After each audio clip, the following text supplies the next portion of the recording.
வணக்கம். மனித உணவு பழங்கள் மட்டும்தான். பழங்களை சாப்பிட்டா எந்த நோயும் வராது, நோயின்னு ஒன்று கிடையாது அப்படின்னு வீடியோ போட்டிருக்கிறேன்.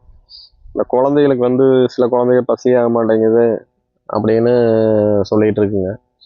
அதுகளுக்கு இனிப்பான பழங்கள், அதாவது இனிப்பான ஆப்பிள் ஆப்பிள் நல்லா இனிப்பாக இருந்து வெறும் வயிற்றில் கொடுத்தீங்கன்னா நல்லா பசியாகும். ஆப்பிள் நிறைய சாப்பிடுங்க. அப்புறம் சாத்துக்குடி சாத்துக்குடி புளிப்பு இல்லாமல் இருக்கணும். அப்படி புளிப்பு இருக்கிற மாதிரி இருந்ததுன்னா, ரொம்ப புளிப்பு இருக்கிற மாதிரி இருந்தால் கொடுக்காதீங்க. ஓரளவுக்கு ஏதாவது புளிப்பாக இருக்குது அப்படின்னா புழிஞ்சு வெள்ளை சர்க்கரை போட்டு ஒரு ரெண்டு சாத்துக்குடி புழிஞ்சு தேவையான அளவு வெள்ளை சர்க்கரை உள்ளே கலந்து கலக்கி விட்டு இனிப்பாக கொடுத்தீங்கன்னா அது ஜீரண உறுப்புகளை வேலை செய்ய நிறைய ஆப்பிள் கொடுக்கலாம். அப்போ சாப்பிட்ற பழங்கள் உடனே சத்தாக மாறி உடம்புக்கு நல்லது செய்யும். இந்த நரம்பு வயிறு ஜீரண உறுப்புகள் சரியாக வேலை செய்யாத வலிப்பு ஃபிட்ஸ் வரும். அந்த குழந்தைகளுக்கு பார்த்தீங்கன்னா ஆப்பிள் நிறைய கொடுத்துட்டு இருந்தீங்கன்னா சுத்தமாக சரியாயிடும். அது ஃபிட்ஸ் வர்றதுக்கு காரணம் ஜீரண உறுப்புகள் சரியாக வேலை செய்யாதனால தான் அந்த மாதிரி நோய்கள் வரும். அது ஒரு சத்து குறைபாடு தான். எல்லா நோய்க்குமே சத்து குறைபாடு தான் காரணம். இது இது ஒரு வகையான சத்து குறைபாடு. ஜீரண மண்டலம் சரியாக வேலை செய்யலைன்னா இந்த பிரச்சனை வரும். ஒரு சிலருக்கு கீழே விழுந்து தலையில் அடிபட்டு அந்த மாதிரி ஃபிட்ஸ் மாதிரி வருதுன்னா அது ஆங்கில மருத்துவத்துக்கு போய் மாத்திரை சாப்பிட்டு தான் சரி பண்ண முடியும். பழங்க சாப்பிட்டு சரி பண்ண இந்த மாதிரி சத்து குறைபாடுனால வர்றது, ஜீரண உறுப்புகள் சரியாக வேலை செய்யாதனால ஏற்படுற இந்த மாதிரி ஃபிட்ஸுக்கெல்லாம் பழங்க சாத்துக்குடி எல்லா பழமே கொடுக்கலாம். ஆனால் இனிப்பாக இருக்கணும். அந்த பழங்க இனிப்பாக இருக்கணும். முடிஞ்ச அளவு குழந்தைகளுக்கு காரம் கொடுக்காம தவிர்க்கிறது ரொம்ப நல்லது. காரத்தை கம்மி பண்ணால் உடம்புக்கு கெடுதல் குறையும். காரம் மாதிரி ஒரு கெடுதல் மனுஷனுக்கு எதுவுமே கிடையாது. அது மது தீய பழக்கத்துக்கு போதைப் பொருளுக்கு அடிமையாகிற மாதிரி அது. போதைப் பொருள் எந்த அளவுக்கு நம்ம உடம்புக்கு கெடுதல் பண்ணுமோ அதே அளவு காரமும் கெடுதல் பண்ணும். அதனால் குழந்தைகளுக்கு முடிஞ்ச அளவுக்கு காரத்தை கம்மி பண்ணுங்க. காரம் கம்மியாக கொடுத்தீங்கனாலே குழந்தைகளுக்கு எந்த நோயுமே வராது. ஜீரண உறுப்புகள் நல்லா வேலை செய்யும்.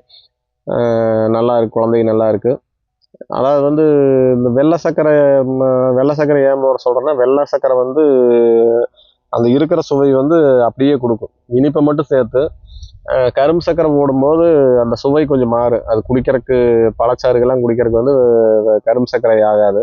கரும்பு சர்க்கரை அதுவும் இல்லாத சூடு அதிகம், உடம்பு வெப்பம் அடைய செய்யும். வெள்ளை சர்க்கரை அந்த இதையும் செய்யாது, ஒரே மாதிரி இருக்குது. வெள்ளை சர்க்கரைனால எல்லாரும் சொல்கிறாங்க வெள்ளை சர்க்கரை கெடுதல் அப்படின்னு நாட்டு சர்க்கரைக்கு மாறுறாங்க.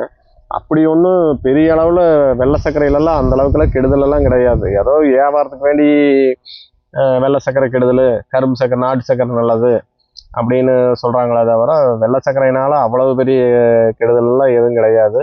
தைரியமாக குழந்தைகளுக்கு வெள்ளை சர்க்கரை பழச்சாற்றில் கலந்து கொடுத்து குடிக்க வைக்கலாம். அதெல்லாம் ஒன்றும் தப்பு வராது. நல்லா பசியாகும், உடம்பு நல்லா ஆரோக்கியமாக இருக்குது. எந்த நோய் நொடி இல்லாமல் குழந்தைங்க நல்லா இருக்குது. குழந்தைங்க நல்லா இருந்தால் தான் நம்ம சந்தோஷம், வேறு எதுவுமே கிடையாது. நம்மளுக்கு குழந்தைங்க நல்லா இருக்கிறது நம்மளுக்கு பார்த்தாலே நம்மளுக்கு வயிறு நிறைஞ்ச மாதிரி, நம்ம உடம்பு நல்லா இருக்குது. குழந்தைகளை எல்லா குழந்தைகளும் நம்ம குழந்தைகளாக நினைங்க. அப்புறம் ஒரு சிலர் சொல்லுவாங்க குழந்தை கால் பெரிய மேலே படக்கூடாது, உடனே தொட்டு கும்பிடு பெரிய மேலே படக்கூடாது அப்படிம்பாங்க. ஆனால் என்னையை பொறுத்தளவுக்கு நம்ம காலத்தை குழந்தை மேலே படக்கூடாது. ஏன்னா அது நம்மளுக்கு கடவுள் கொடுத்த பிரசாதம். அதனால அது கால் கூட தெரியாமல் படலாம். அது குழந்தை நம்மளுக்கு அப்புறம் பிறக்கிறது, அதுக்கு நல்லது கெட்டது எதுவும் தெரியாது. அதனால அது கால் மேலே நம்ம மேலே படுறதெல்லாம் தப்பு கிடையாது. நம்ம காலத்தை குழந்தை மேலே தப்பி தவறி படக்கூடாது. ஏன்னா அது நம்மளுக்கு கடவுள் கொடுத்த பரிசு. அது மாதிரி உலகத்தில் நம்மளுக்கு எதுவுமே கிடையாது. அதுக்கு மேலே நம்மளுக்கு எதுவுமே கிடையாது. நானெல்லாம் என் பையன் மேலெல்லாம் கால் பட்டுன்னா தொட்டு கும்பிட்டுருவேன். சாமி நீங்கள் கொடுத்த பரிசு இது, தெரியாமல் கால் பட்டுருச்சுன்னு தொட்டு கும்பிட்டுருவேன். அந்த மாதிரி குழந்தைகளை மதியுங்க. எல்லா குழந்தையும் நம்ம குழந்தைய நினைங்க. அது அடுத்த குழந்தை, இது நம்ம குழந்தை அப்படின்னு எப்பவுமே நினைக்காதீங்க. எல்லா குழந்தையும் நம்ம குழந்தைய நினைங்க. முடிஞ்ச அளவுக்கு இனிப்பான பழங்க கொடுங்க. குழந்தைகளுக்கு எந்த நோயும் வராது. அடுத்த வீடியோவில் பார்ப்போம்.